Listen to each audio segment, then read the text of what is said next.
안녕하세요. 김태훈 목사입니다. 뚜벅뚜벅 메시지. 오늘은 의미 있는 삶 시리즈 세 번째입니다. 의미 있는 관계가 인생을 지탱한다. 의미 있는 관계가 인생을 지탱한다. 요한일서 4장 11절에서 12절의 말씀 가지고 함께 뚜벅뚜벅 걸어가겠습니다. 여러분 아십니까? 우리가 사람 때문에, 그놈의 사람 때문에 힘들지만 또한 우리는 결국 그 사람 때문에 살아간다는 것. 어느 날 한 청년이 이런 고백을 해요. 목사님, 저는 사람 때문에 너무 지칩니다. 그래서 혼자 있고 싶어요. 그런데 막상 혼자 있으면 또 외로워요. 여러분 그 말이 참 솔직하지요. 우리 모두가 그렇게 삽니다. 사람 때문에 상처받고 사람 때문에 살아갑니다.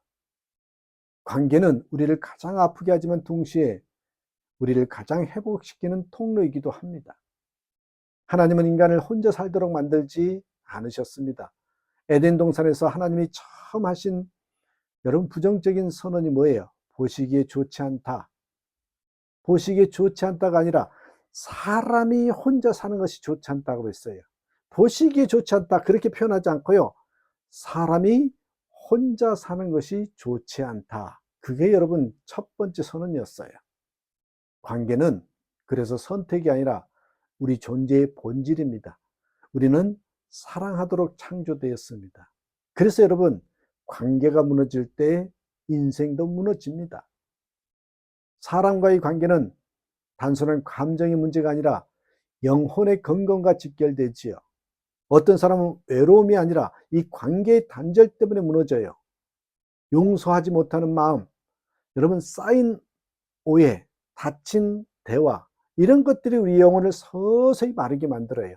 그래서 하나님께서는 요한일서 4장 12절에서 이렇게 말씀하시죠.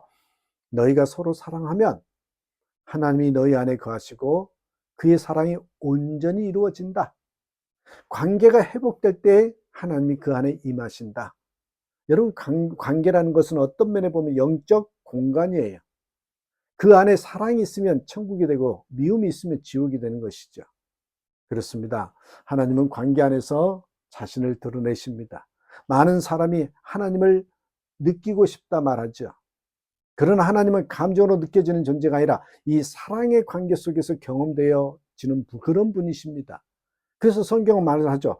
하나님을 본 사람이 없으되 우리가 서로 사랑하면 하나님이 우리 안에 거하신다. 보이지 않는 하나님이 보이는 관계 속에서 나타나신다는 뜻입니다. 우리가 누군가를 이해하려고 애쓰고 용서하기 위해서 기도하고 서로에게 따뜻한 말을 건넬 때 그때 하나님이 그 자리에 계신다는 것입니다. 한 다큐멘터리에서 이런 이야기가 있었습니다. 치매를 앓는 노인과 그 아들이 함께 농사를 지어요. 아버지는 기억이 잃어가고 아들은 반복되는 돌봄에 지쳐가지만 하루도 빠짐없이 서로에게 사랑해요 라고 말을 합니다. 기자가 아들에게 물었어요. 힘들지 않습니까? 그는 이렇게 대답해요. 힘들지요. 그런데 아버지가 나를 키워주셨고 이제는 내가 아버지를 지켜드릴 차례잖아요. 여러분 이 관계에는 대단한 성공도 돈도 없어요. 하지만 거기에는 여러분 아십니까? 하나님이 계십니다. 하나님의 사랑은 언제나 관계 속에서 누군가를 끝까지 붙드는 사람을 통해서 나타나시거든요. 그래서 여러분 관계는 완벽함이 아니라 헌신으로 지켜지는 거예요. 사람들은 자꾸 좋은 관계를 원해요. 하지만 성경이 말하는 좋은 관계는 좋은 감정이 아닙니다. 지속적인 섬김입니다. 헌신입니다. 우리를 향한 하나님의 사랑도 그래요. 우리가 완벽해서 사랑하신 게 아니라 부족함에도 불구하고 끝까지 사랑하셨습니다. 그래서 하나님께서 이렇게 말씀하시죠. 요한복음 13장 34절에서 내가 너희를 사랑한 것 같이 너희도 서로 사랑하라고.